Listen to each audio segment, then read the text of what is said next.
പള്ളിയിൽ ചന്ദ്രഗ്രഹണം നിസ്കരിച്ചില്ലയോ? നിസ്കരിച്ചെന്നോ ഇല്ലെന്നാ? നിസ്കരിച്ചു. എന്തിനാ നിസ്കരിച്ചേ? എന്തിനാ നിസ്കരിച്ചേ? ആ നിസ്കാരം മാത്രമല്ല, ഇത് അല്ലാഹുവിന്റെ ഖുർആനാണ്.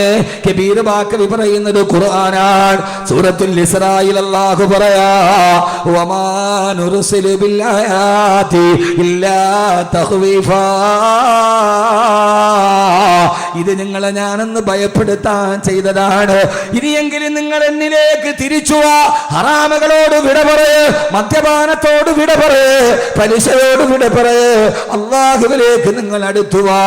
വാപ്പ മക്കളോട് പറയാറില്ല, മക്കളെ പേടിപ്പിക്കാൻ വേണ്ടി പോലീസ് വരുന്നുണ്ട് മോനെ, ഭൂതം വരുന്നുണ്ട് മോനെ.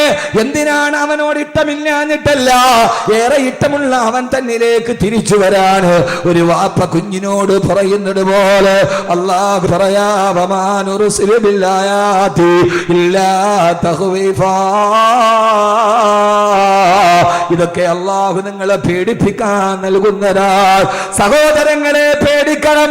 ഇതെങ്ങാനും ഒരേ ദിശയിൽ വന്നൊന്ന് കൂട്ടിമുട്ടിയാൽ അത് ലോകാവസാനത്തിലേക്ക് നടന്നു പോവുകയാണ്. അതുകൊണ്ട് ഈ ഗോളങ്ങൾ ഒരേ പാളത്തിൽ വരുമ്പോ അള്ളാനെ നിങ്ങൾ പേടിക്കണേ, അള്ളാഹുവിനെ നിങ്ങൾ സൂക്ഷിക്കണേ.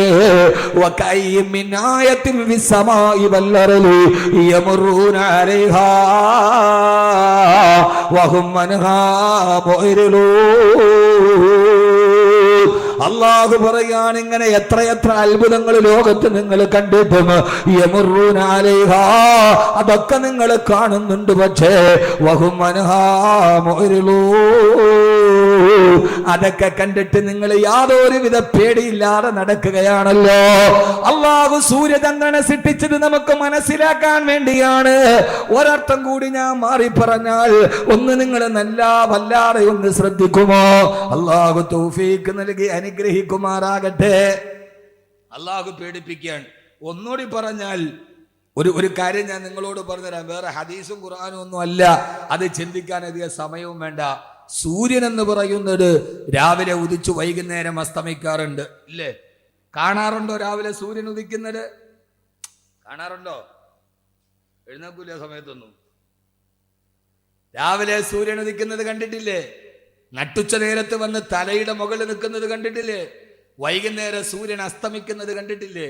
എന്തിനാ സൂര്യാസ്തമയവും സൂര്യോദയവും? ഒന്ന് പറയും. സൂര്യൻ ഉദിക്കുന്നത് സൂര്യൻ അസ്തമിക്കുന്നതും വെറുതെ ഈ ആകാശത്തിന്റെ മുകളിൽ ഇങ്ങനെ ഉദിക്കുക അസ്തമിക്കുകയും ചെയ്യുന്ന എന്തിനാ? എത്ര നാളുകൊണ്ട് നമ്മൾ കാണുന്ന കാഴ്ചയാണിത്. എന്തിനാണിത്?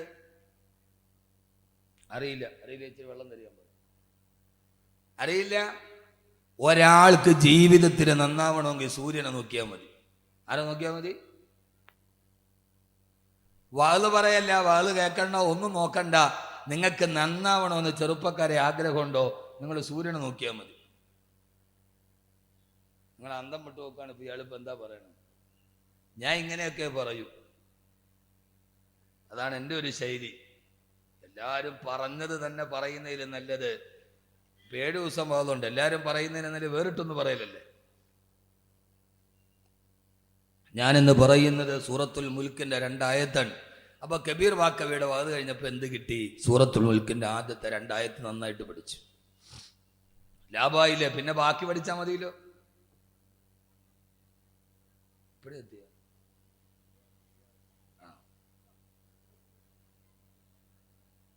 അള്ളാഹുവിന്റെ ഖുർആൻ പറയുകയാണ്, അള്ളാഹു സൂര്യന് നൽകിയതെന്തിനാണ്?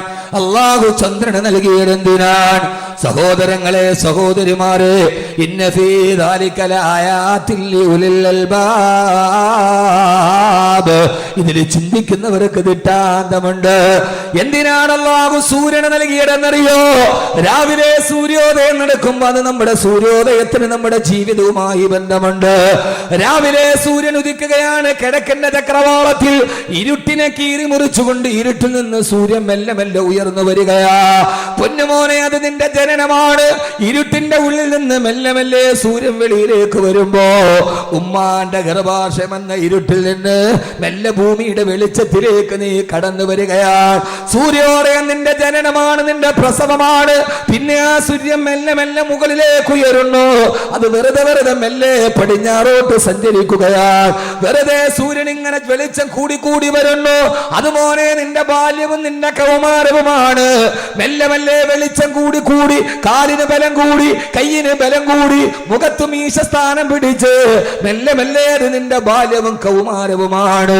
അവസാനം സഞ്ചരിച്ച് സഞ്ചരിച്ച് സൂര്യനിതാ നടുത്തലയുടെ നെടും തലയുടെ മുകളിൽ നട്ടുച്ച നേരത്ത് കത്തിച്ചൊലിച്ചു നിൽക്കുകയാണ്. ആർക്കും അടുക്കാൻ പോലും കഴിയാത്ത സൂര്യന്റെ ചൂടോട് സൂര്യൻ ഇങ്ങനെ കത്തിച്ചൊലിച്ച് നിൽക്കുകയാണ്. പൊന്നുമോനെ, അത് നിന്റെ യൗവനമാണ്. ആർക്കും അടുക്കാൻ കഴിയാതെ കത്തിച്ചൊലിച്ച് തിളച്ചു നിൽക്കുന്ന നിന്റെ യൗവനം. തട്ടുച്ച നേരത്ത് സൂര്യൻ കുതിച്ചു നിൽക്കുന്നത് അത് നിന്റെ യൗവനത്തെ ഓർമ്മപ്പെടുത്തുകയാണ്. ആർക്കും അടുക്കാൻ കഴിയാത്ത യൗവനം, ഒരാളുടെ ഉപദേശം സ്വീകരിക്കാത്ത യൗവനം, ആരുടെ അടുക്കലേക്ക് നന്മകൾ സ്വീകരിക്കാത്ത യൗവനം, ആ യൗവനമാണ് നിന്നെ നട്ടുച്ച നേരത്ത് നിൽക്കുന്ന സൂര്യന്. ഏ ചെറുപ്പക്കാരാ, ആ യൗവനം കഴിഞ്ഞാൽ പിന്നെ സൂര്യൻ അങ്ങോട്ട് പടിഞ്ഞാറോട്ട് സഞ്ചരിക്കലായി. മെല്ലെ മെല്ലെ സൂര്യന്റെ പ്രകാശത്തിന് കുറവ് വരികയാണ്. സൂര്യൻ മെല്ലെ ക്ഷയിക്കുകയാണ്. അത് നിന്റെ മധ്യവാർദ്ധക്യത്തിലേക്കുള്ള യാത്രയാണ്. നിന്റെ തലമുടി നരക്കുന്നു, നിന്റെ കൈകാലുകൾക്ക് ശക്തി കുറയുന്നു, നിന്റെ കൈകാലുകൾ ബലഹീനമാകുന്നു. അത് നിന്റെ മധ്യവാർദ്ധക്യത്തിലേക്കുള്ള യാത്രയാണ്. ബഹുമാനപ്പെട്ട പാണക്കാട് സയ്യിദ് ബഷീർ അലി ശിഹാബ് തങ്ങൾ മഹനീയമായ വ്യക്തിത്വത്തിലേക്ക് മഹാനവറുകളുടെ ആത്മീയ സാന്നിധ്യം നടന്നു വരികയാണ്. സഹോദരങ്ങളെ, സഹോദരിമാരെ, കത്തിച്ചൊലിച്ചു നിൽക്കുന്ന ഈ സൂര്യൻ അത് നിന്റെ യൗവനത്തെയാണ് പ്രസരിപ്പിക്കുന്നത്. ആ സൂര്യൻ മെല്ലെ മെല്ലെ പടിഞ്ഞാറോട്ട് സഞ്ചരിച്ചു. സൂര്യന്റെ പ്രകാശം കുറഞ്ഞു കുറഞ്ഞു വരുന്നു. നിന്റെ തലമുടി നരക്കാൻ തുടങ്ങുന്നു, നിന്റെ കാല് തളരാൻ തുടങ്ങുന്നു, നിന്റെ ശരീരത്തിന്റെ ശക്തി ക്ഷയിക്കുന്നു. നീ വാർദ്ധക്യത്തിലേക്ക് നടന്നു പോകുന്നു. അവസാനം നിന്നെ മധ്യവാക്യത്തിലെത്തുമ്പോ വൈകുന്നേരമാകുമ്പോ സൂര്യന്റെ പ്രഭ അസ്മിക്കാൻ പോവുകയാണ്. നിന്റെ 50 വയസ്സ് കഴിഞ്ഞു. അവസാനം പടിഞ്ഞാറൻ ചക്രവാളത്തിലേക്ക് സൂര്യൻ ഇങ്ങനെ മെല്ലെ മെല്ലെ താടുമ്പോ നിന്റെ സക്കറാത്തിന്റെ വേദനയിൽ നീ പെടയുകയാണ്. നോക്കി നോക്കി നിൽക്കവേ ആ സൂര്യഗോളം അറബിക്കടലിന്റെ തിരമാലകളുടെ ഉള്ളിലെ കൂളിയിട്ട് പോയി. ഇനി സൂര്യനെ കാണുന്നില്ലല്ലോ. നീയുമതാ മണ്ണിന്റെ അടിയിലേക്ക് നടന്നു പോയി. നിന്നെ മേലാരോ മണ്ണിട്ടു മൂടി. ഇനി നിന്നെ കാണാൻ കഴിയുന്നില്ലല്ലോ. സൂര്യാസ്തമനം നിന്റെ മരണമാണ്, സൂര്യോദയം നിന്റെ ജനനമാണ്. മധ്യാഹ്ന നേരത്ത് കത്തിച്ചൊലിക്കുന്ന സൂര്യൻ നിന്റെ യൗവനമാണ്. ഇങ്ങനെ ജനനത്തിൽ തുടങ്ങി മരണത്തിലേക്ക് നടന്നു പോകുന്ന ഏറ്റവും ചെറിയ ഒരു ജീവിതമാണ് അല്ലാഹു നൽകിയത്. അതുകൊണ്ടാണ് അല്ലാഹു സുബ്ഹാനഹു വ തആല സൂറത്തുൽ മുൽക്കിന്റെ 2-ാമത്തെ ആയത്ത് പറഞ്ഞത്, അല്ലദീ, അല്ലാഹു ആരെന്നറിയുമോ? അല്ലദീ ഖലഖൽ മൗത വൽ ഹയാ ലിയബ്ലുവക്കും അയ്യുക്കും അഹ്സനു അമലാ. അല്ലദീ ഖലഖൽ മൗത, അവനാണ് മരണത്തെ സൃഷ്ടിച്ചത്. വൽ ഹയാ, അവനാണ് ജീവിതത്തെ സൃഷ്ടിച്ചത്. യഥാർത്ഥത്തിൽ സഹോദരങ്ങളെ, ഞാൻ ഇന്ന് പറയാൻ പോകുന്ന വിഷയത്തിന്റെ മർമ്മപ്രധാനമായ ഭാഗം അല്ലാഹു സുബ്ഹാനഹു വ തആല ജീവിതത്തെക്കുറിച്ച് പറഞ്ഞപ്പോ ഈ ഭൂമിയിലെ ജീവിതത്തെ ഖുർആൻ ഒരു ജീവിതമായി പരിഗണിച്ചിട്ടില്ല. അല്ലാഹുവിന്റെ ഖുർആൻ ഒരു സ്ഥലത്തും അതൊരു ജീവിതമായി പരിഗണിച്ചിട്ടില്ല. അല്ലാഹു പറഞ്ഞത്,